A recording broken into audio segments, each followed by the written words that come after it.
홀로 서 있을 때 열왕기하 2장 12절 다시 보이지 아니하는지라. 하나님께서 엘리야를 당신에게 주시는 한 그를 의지하는 것은 잘못된 것이 아닙니다. 그러나 엘리야가 떠나야만 하는 때가 온다는 것을 기억해야 합니다. 이제 하나님께서 의도하지 않으시기 때문에 엘리야가 더 이상 당신의 인도자와 지도자가 될 수 없을 때 당신은 말합니다. 나는 엘리야 없이는 갈 수가 없어요. 그러나 하나님께서는 당신이 가야 한다고 말씀하십니다. 요단에서 홀로 서 있음. 요단은 아무도 당신과 사귀는 사람이 없고 당신 대신에 책임을 질 사람도 없는 고독한 장소를 의미합니다. 이제 당신은 당신이 엘리야와 있었을 때 배운 것을 시험받아야 합니다. 당신은 엘리야와 함께 여러 번 요단을 지나다녔습니다. 그러나 지금 당신은 홀로 요단을 건너야 합니다. 당신이 건널 수 없다고 말하는 것은 아무 소용이 없습니다.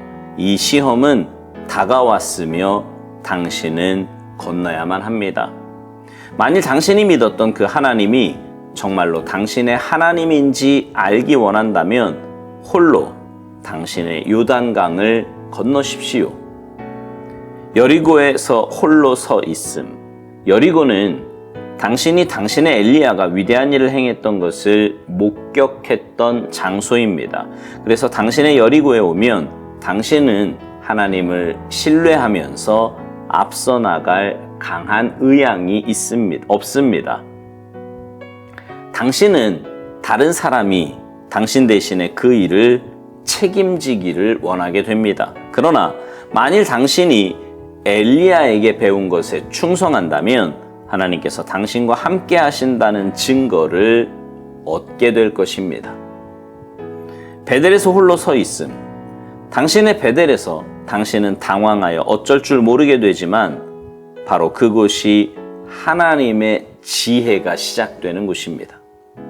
궁지에 몰리면 당황하게 되고 정신을 잃기 쉽지만 정신을 차리십시오.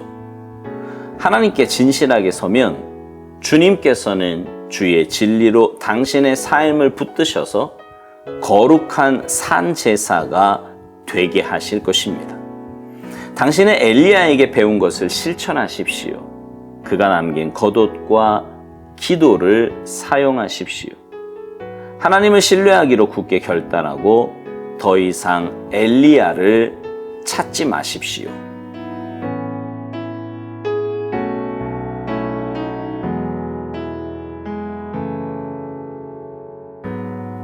오스왈드 목사님의 묵상을 읽다 보면요, 두 가지 큰 주제를 발견하게 됩니다. 하나는 주인됨입니다. 내 인생의 주인은 내가 아니라 하나님이시라는 거예요.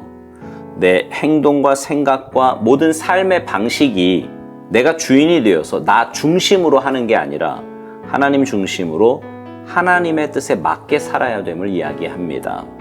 또 하나는 의지함입니다.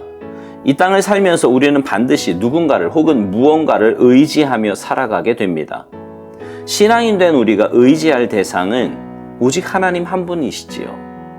그런데 하나님을 믿는다고 하는 사람들 가운데 많은 수가 눈에 보이지 않는 하나님보다 눈에 보이는 무언가를 붙잡고 있음을 보게 됩니다. 그게 물질이든 건강이든 인간관계든 자녀든 그 어떤 것이든 의지할 것도 붙잡아야 할 것도 아닌데 말입니다. 오늘 묵상도요, 의지함의 문제예요. 우리가 신앙생활 하다 보면 분명 의지할 만한 사람을 만나게 됩니다. 오스왈드 목사님은 오늘 묵상에서 엘리야를 예로 들어 설명을 합니다. 엘리야와 그 엘리사의 관계를 예를 들어 설명하는 거지요. 하나님께서 우리에게 엘리야와 같은 믿음의 사람을 보내주셨다면 그를 의지하는 거 당연한 거지요. 그러나 당신의 엘리야가 떠나야만 하는 때가 온다는 것을 기억해야 한다는 겁니다. 그때 우리의 모습이 어떠냐는 거지요. 하나님을 의지하며 올바른 신앙의 길을 걷는 사람은요, 비록 내가 의지하던 믿음의 사람이 없다고 해도 우리가 가야 할 신앙의 길, 믿음의 길 묵묵히 걸어갑니다. 그러나 하나님보다 사람을 더 의지하면 가야 할 믿음의 길을 가지 못하고 방황하고 헤매이게 됩니다. 그래서는 안 된다는 거지요. 오늘 묵상 본문인 열왕기하 2장은 엘리야가 하늘로 승천하기 전에 엘리사와 함께 세 지역을 방문하는 내용이 나옵니다. 엘리사는 스승인 엘리야와 함께 베델, 여리고를 방문하고 요단을 함께 건너갑니다. 요단을 건넌 후에 엘리야는 하늘로 올라가고 엘리사 혼자 요단을 건너와야 합니다. 그때 엘리사는 엘리야가 그랬던 것처럼 옷을 가지고 물을 내리치지요. 그러자 엘리야를 통해 역사하셨던 하나님께서 동일하게 역사하셔서 물을 갈라주십니다. 엘리사는 엘리야를 의지한 것이 아니라 엘리야의 하나님, 곧 자기의 하나님을 의지했던 것입니다. 우리의 신앙생활도 그래요. 누군가 의지할 만한 사람과 함께하는 사역을 하다가 비록 그 사람이 이런저런 사정으로 그만둔다 할지라도 우리가 해야 할 일은, 감당해야 할 사역은 끝까지 계속해야 합니다. 그것이 바로 하나님을 믿고 의지하는 사람의 삶의 모습인 겁니다. 오살드 목사님이요, 오늘 묵상을 세 지명으로 나누어 이야기를 하는데, 첫 번째 요단 부분 마지막에서 이런 말을 해요. 만일 당신이 믿었던 그 하나님이 정말로 당신의 하나님인지 알기 원한다면 홀로 당신의 요단을 건너라고요. 사람을 믿고 의지했는지, 아니면 정말 하나님 믿고 의지했는지 알아보려면 내가 감당해야 할 그 사명을 끝까지 홀로 감당하라는 말입니다. 두 번째 지명 여리고를 오살드 목사님은 당신의 엘리야가 위대한 일을 행했던 것을 목격했던 장소라고 말합니다. 그러다 보니 그곳에서는 하나님을 신뢰하면서 앞서 나갈 강한 의향이 없다는 거예요. 다른 사람이 당신 대신에 그 일을 책임지기를 원한다는 거죠. 하나님께서 우리에게 믿음의 사람을 붙여주신 이유는요, 그 사람을 의지하라는 게 아니라 그 사람을 통해 배워야 할 것을 배우라는 의미입니다. 그런 의미에서 여리고는 엘리야의 충성을 배우는 장소입니다. 그리고 그렇게 배운 충성으로 우리가 사역을 감당한다면 엘리야와 함께 하셨던 하나님이 우리와도 함께 하실 것입니다.